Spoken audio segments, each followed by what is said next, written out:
Well, good morning, everyone. I'm meteorologist Taylor Stephenson here with you at the weather desk on 13 News Now Plus for 13 News Now, based in southeastern Virginia and northeastern North Carolina. We have a very busy day ahead of us as we are continuing to track this October nor'easter that has been impacting us since this weekend and continues to impact us today and for parts of tomorrow. So thank you so much for joining us today. Here's what we need to know, or what you need to know about this October nor'easter. This whole entire weather desk today will be centered around this October nor'easter. We'll be visited by our friends and journalists Marta Berglund and Jordy Clark, where they're live outside in the elements showing you what's going on now. But with this October nor'easter, what you can expect through today: tidal, flooding, and wind. That is something that I'm tracking today. Rain chances will be few and far between, mainly drizzle, maybe an isolated shower today and tomorrow. So scattered showers and drizzle, that's about it. But when it comes to today, minor to moderate tidal flooding is in the forecast for us here in Hampton Roads and northeastern North Carolina, especially for the eastern shore, Virginia Beach, and the Outer Banks. Sunday was worse, though. We did have places that made it to major flood stage, but because the winds are not as strong and because that system is starting to pull away from the East Coast, we won't have those big of issues today. But in those low-lying, poor drainage areas, we will have some water buildup, so please be careful if you're going out and about later on today. We also will have 20 to 40 mile per hour wind gusts today, and the strongest gusts will be centered near the coast. Same areas I just mentioned: Eastern Shore, Virginia Beach, the Outer Banks will have the gustiest winds. And thankfully, we have people in both areas, someone on the peninsula and someone in the Outer Banks, so we can see the juxtaposition or the difference between both of those areas. So again, recent wind gusts right now around the area in the 20 to 40 mile per hour range around the peninsulas. As you can see, inland, not really seeing as much there for Suffolk and Portsmouth, but getting into Virginia Beach, wind gusts up to about 30 miles per hour, and then down into the Outer Banks, seeing wind gusts anywhere from 15 to 25 miles an hour. Now, we're not the only ones dealing with severe weather. It's impacting both sides of the country, from floods washing away homes to a nor'easter impacting the entire East Coast this morning for that morning commute for some drivers. ABC's Faith Abube has the details. Overnight, a powerful nor'easter wreaking havoc as it makes its way up the East Coast. The storm packing 60-mile-per-hour winds, heavy rain, and waves up to 15 feet. The ocean's pretty scary right now. Never seen the ocean like this. Probably the craziest I've ever seen. A state of emergency declared in New Jersey. Communities along the shore taking a direct hit. High tides pushing water over seawalls and into streets, causing widespread flooding. In New York City, today's annual Columbus Day parade is now canceled. Transit workers there blocking subway vents to prevent flooding. Farther south, floodwaters inundating parts of coastal Virginia and Charleston, South Carolina. The system also slamming the Carolinas' Outer Banks, where multiple storms have already battered the area this season. Powerful waves there threatening homes and causing significant beach erosion. This vehicle stranded in the sand after a dune breached. While the East Coast battles a nor'easter, western Alaska is being hit hard by the remnants of a typhoon. Winds up to 70 miles per hour and destructive flooding, slamming coastal communities, ripping homes off their foundations. Dozens of people rescued, some residents still unaccounted for. Faith Abube, ABC News. And that's exactly what we were seeing, those gusty winds around the Outer Banks. My concern was that we had those gusty winds. The low pressure system was so close that I remember just a few weeks ago, or really a couple weeks ago, we had 9 collapsed houses between Rodanthe and Buxton. Thankfully, haven't heard of anything today, but we also thankfully are joined by one of my favorite people who work here, Marta Berglund. She joins us live now from the Outer Banks. Now, Marta, you were telling us earlier that you've been seeing some serious overwash in the area. How was your drive down to the Outer Banks from Virginia, and how is it looking now? Good morning, Taylor. Yeah, we had a pretty smooth drive down to the Outer Banks because it was on, of course, paved roads, main highways. There was definitely some standing water lingering, and we saw that as we arrived here at Jeanette's Pier. That's where we are today.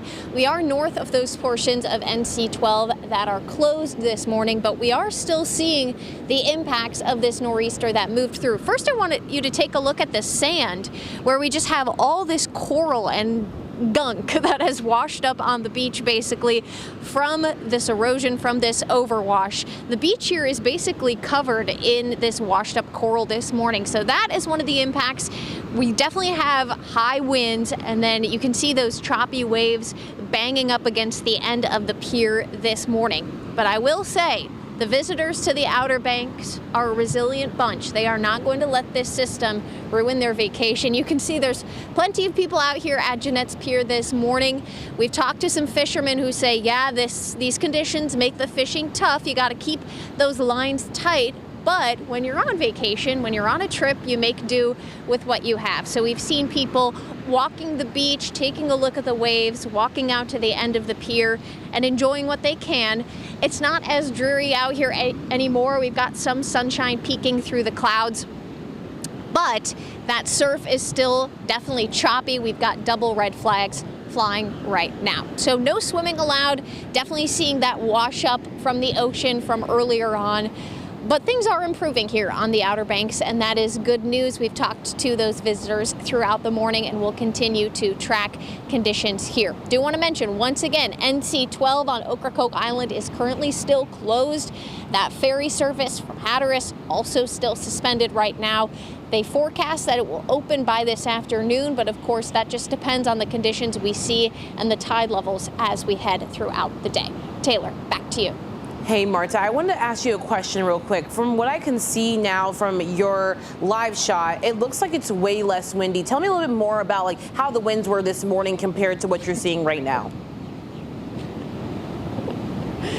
Well, yeah, I did my hair this morning. I shouldn't have bothered to take the time because as soon as we got out to the end of the pier, it was just whipping back and forth.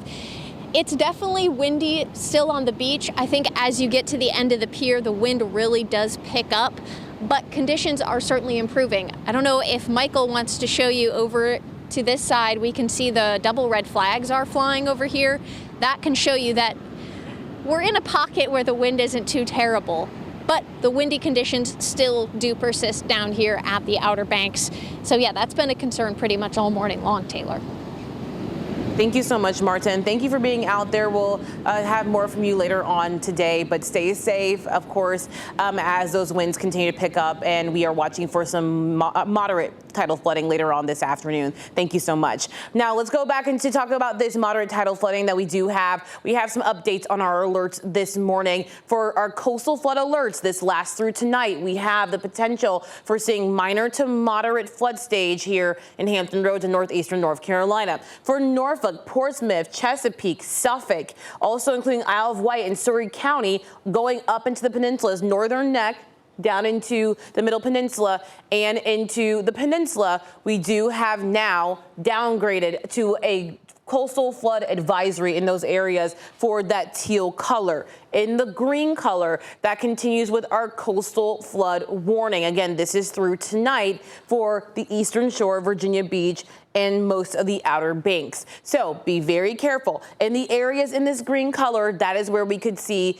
moderate flood stage. So here's a look at the gauges for today and the projections for the highest tides anywhere between about noon and 4 p.m. For Smithfield, minor flood stage is expected around 3.8 feet. Sewell's Point, we could see minor flood stage there around 5.2 feet. Fort Monroe, minor flood stage up to about 5 feet. Yorktown just below 5 feet and minor flood stage at 4.8 feet. In these areas, mainly those low-lying poor drainage areas, we may see up to about a foot of inundation. In the moderate area, we can see maybe 1 to 2 feet of inundation. So at Kipta we're expecting moderate flood stage at 5 feet. In Lynnhaven Inlet, we can see moderate flood stage at about 5.3 feet. So something to keep in mind. Again, all this is a part of this nor'easter, and Marta's just about right here. You can see very cloudy at the moment, but we're kind of in the sweet spot where the low pressure system to our south and the low pressure system to our north are not bringing us any rain at the moment. But look at the swirling nature of this. Some of that rainfall will eventually spill over into the peninsulas later on tonight into early tomorrow morning, and we may see some areas of drizzle throughout the day today area wide. But The reason why we didn't have those high rainfall totals that we previously forecasted was because this low pressure system here just stayed right near the Carolina coast. Over the course of the day yesterday, we saw at least one flash flood warning where about 4 to 6 inches of rain fell. That was our forecast here in Hampton Roads, and we got a lot of questions about what happened to that. And the reason is this low pressure system did not progress as far north as we thought it would, so all the moisture got stuck in the South Carolina and central North Carolina areas. But for right now, we are seeing that as the sun rises, our satellite is starting to come into view. Very thick cloud cover here in Hampton Roads in northeastern North Carolina. We did have an area or two of drizzle earlier today and even some spotty showers around the Outer Banks earlier this morning. But right now, here's a live look from your Thompson Creek Window Company sky view, and you're seeing the cloud cover continuing over here around the peninsula and again, area wide. Temperatures right now in the lower 60s. We really won't climb much throughout the day. Highs at best in the mid 60s. Right now, sustained winds 10 to 20 miles per hour. Winds will continue to gust up to about 25 to 35 today, especially around the coast. The faster these arrows go, the stronger the winds are. And so you can kind of see inland, they're a little bit slower, showing that places around I-95 will get the least amount of impacts for today. Closer to the coast, we're going to see the most. But those north winds continuing to pull in some of those higher tides, especially paired with the king tides we have in place. Throughout the afternoon, again, highs in the mid 70s. By about 7 o'clock, we'll see a few breaks in the clouds. But again, we're seeing a few scattered showers developing around the peninsulas later on today that may spill over into the south side tomorrow morning. So areas of some light rain or drizzle are possible as you're heading into work tomorrow. Tomorrow, we're going to start off a little bit cooler. Temperatures in the middle 50s inland with upper 50s around the coast. Still some fairly strong winds in Virginia Beach, the Outer Banks, and the eastern shore. Wind gusts could be up to about 30 miles per hour tomorrow as well. So breezy, cloudy, and cool for both your Monday and your Tuesday. We'll continue with scattered showers tomorrow afternoon as well. Highs at best tomorrow in the middle to upper 60s. We may just be a touch warmer than today, but probably not too noticeable. Cloud cover continues, but good news is we're going to see more sunshine as we round out your work week. And that's because we have high pressure starting to build into place, and high pressure allows for that sunshine to return. But I'm also watching for a midweek cold front, and that midweek cold front will actually drop our temperatures as we progress through the middle of the week. So on Wednesday, we're going to see highs in the lower 70s. This cold front drops through. It doesn't bring us any rain, though. A very, very dry front, but it brings in those cooler temperatures. So by Thursday afternoon, highs at best will be in those middle 60s. And we're going to stay in the middle 60s as we round out this work week and school week. So breezy today, tomorrow, Wednesday, and Thursday. Wind gusts up to about 30 miles per hour on each day, probably the windiest today with some isolated gusts up to about 40. We're going to continue this weather impact alert through this mid-morning, late morning. We may extend it through the evening time because of our new coastal advisories and the extended coastal flood warning. I will be talking to meteorologist Evan Stewart as he enters the building in the next few hours or so to talk about what we really want to do with this weather impact alert. So being transparent, we may extend that through the evening time as well. Then we'll stay breezy on Tuesday. Temperature is a little bit warmer, upper 60s. And on Wednesday, sunshine returns, partly cloudy skies, highs in the lower 70s. Breezy but dry to round out the week, and also cool. We're going to be about 10 degrees below normal on Thursday and Friday. But for those who are wanting to enjoy the weekend, especially for those, this is a big weekend for Norfolk, for the Norfolk Wine Fest, the Town Point Park Virginia Wine Festival. We're going to see temperatures in those middle 70s with sunshine continuing. Now, all weekend, we saw significant coastal and tidal flooding in Norfolk and Virginia Beach. Some drivers had to take detours in the area where roads were impassable. Reporter Layla Cox was out in the elements yesterday and has a breakdown of what nor'easter impacts she saw over the course of the day. Heavy winds and high tides led to moderate to major flooding in the Mermaid City. While Norfolk City officials say crews were working to mitigate high water levels, we're told some areas are just more prone to flooding. It's the typical areas that we usually experience tidal flooding in. A lot of areas near Ocean View can have some issues with that. There's some issues with tidal flooding near The Hague as well. Around noon, water levels were so high near The Hague that you could not see the roadway. A fire hydrant almost completely submerged in flood water. 3 miles north, the intersection of Hampton Boulevard and Magnolia Avenue was nearly impassable for drivers Saturday. Residents tell 13 News Now they have never seen the area so drastically flooded. Some took to paddle boards as a form of transportation, and while many cars turned around, others tried to drive through the high water. One car stalled during the attempt. The October nor'easter has hit parts of Hampton Roads pretty hard. In Virginia Beach, not only has residential areas been impacted by both coastal and tidal flooding, but some local businesses as well. During peak high tide Saturday, the Back Deck restaurant on Shore Drive bared the brunt. A video obtained by 13 News Now shows just how high the water rose in the restaurant as the stream from the eastern branch Lynn Haven River pushed inland. But we're told that didn't stop service. We saw the flooding started to get worse around 2-ish. We had people taking off their shoes.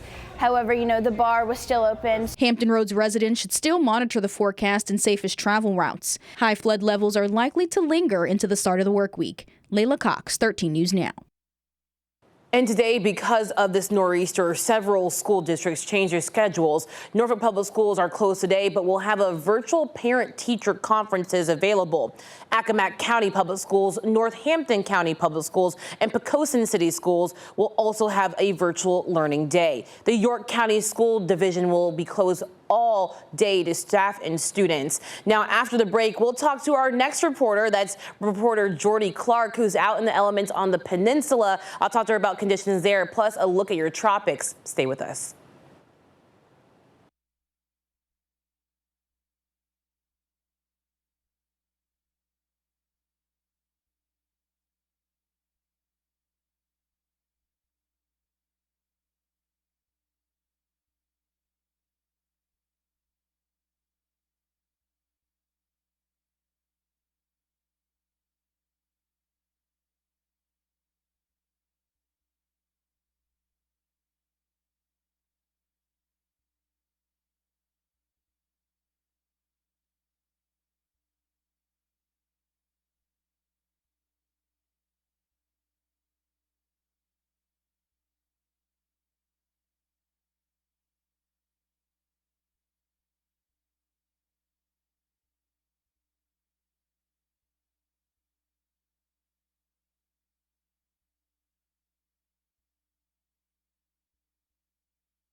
Oh, good morning, everyone. So we are here at Buckroe Beach, and we were here yesterday, and we saw how significant those tides were. Now, right now, obviously, things have certainly calmed down, but I've been talking to a few beachgoers throughout the morning, and they talked about just how far up that these tides came. Now, obviously, again, you can just see a little bit of that residual. Definitely does not seem like a good beach day for getting in the water, certainly for surfers and people who are well equipped. Do actually like these conditions, but for the general public, just not a great day. We see that those tides are pretty serious, but yesterday we've seen videos and footage, and we're seeing a lot of residual standing water as well that has come all across the beach and came all the way up to the boardwalk. Now, it was significant enough, again, those are where we have those issues, where those tides are coming in and creating that standing water, and not just here on the beach where it's somewhat of less of a significant impact as it is in the neighborhoods. And that's where we got a lot of those pictures and videos of all that standing water. And so, as you can imagine, driving through that, probably not a great option. If you're running into any of that and the residual throughout here in Hampton or even lower down back in Norfolk, again, those are just not areas you want to be in. And so that is something we've been monitoring, is just seeing all those pockets of standing water. Now, I will say here in Hampton, we are seeing a lot of those spots starting to recede. I'll be talking to a city official soon who has already shown some pictures, just seeing how much that water has gone away. And so now lots of these areas are built up. They have these shorelines that they build upon throughout the mornings, throughout the days, throughout the years, because we know how much it floods around here. And so that's definitely something that they always focus on. And each time we get these types of events, they talk about, learning something from it each time. I think that's what's really important when it comes to living in an area like Hampton Roads, where we are surrounded by water. So many places get impacted and get so much of this flooding, and it can cause dampers on your day. People are out of school, you can't get to work. So that's why they have to build up those places. And I know that this beach has definitely been upgraded in the past few years as well to withstand all of that water. So again, we definitely see some cleanup crews here today that have been moving sand back onto the beach as well that got washed over. But other than that, significantly less intense than it was yesterday when we were leaving around noontime. We just saw those waves hitting the bottom of the pier and again, already starting to come up on the beach. So definitely seeing how much the beach was impacted, and that's just here in Hampton again. But certainly North Carolina got a lot of those significant impacts because we did not see the rain, Taylor, like you had mentioned. So definitely something that we can always be thankful for, but certainly just going to see all of that residual. And so definitely wave wise, if you're not an experienced swimmer, you're not someone who has someone to come to the beach with you, I would not suggest getting into the water, as we are still seeing just a few of those waves, pretty serious current conditions.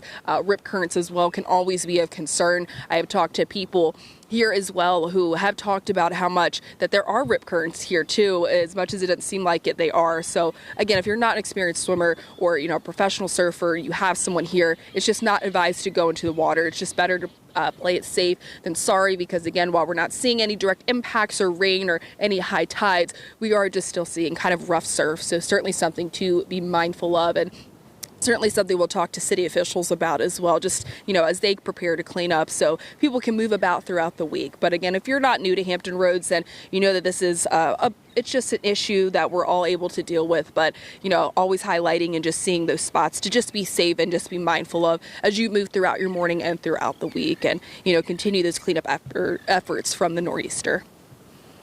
Thank you so much, Jordy, for all of that reporting, and we'll get more from you later on in the day. Now let's switch over to the tropics, and we're tracking the tropics this morning with our newest named storm. This is Tropical Storm Lorenzo.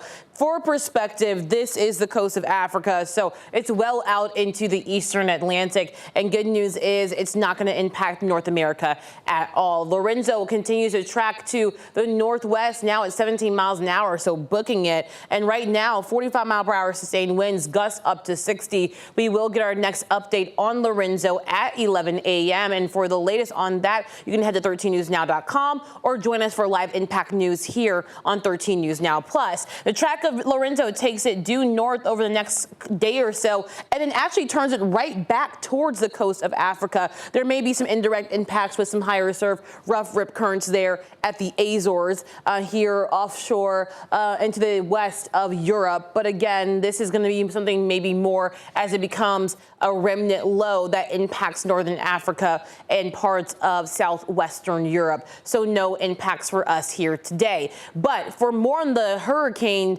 season, you can tune into Hurricane Hub Live for the latest updates on the tropics right here on 13 News Now Plus every night at 8 p.m. Our weather team, including myself, will take an in-depth look at what's happening in both the Atlantic Basin and the Pacific Basin. Thank you so much for joining us today on the Live Impact. It's me at 13 News Now Plus. I will be on Live Impact News later on today here on 13 News Now Plus. But thank you so much for joining us for the weather desk today. More on information about our nor'easter can be found on 13newsnow.com with a full discussion of the impacts today. Remember to never drive through flooded roadways. Turn around, don't drown. Seek higher ground in those situations and just find alternate routes. Otherwise, good news is sunshine returns in full throttle by Wednesday. I'll be back here tomorrow morning throughout daybreak, but also here on the weather desk at 9 a.m. tomorrow morning with the latest weather headlines. Have a great day.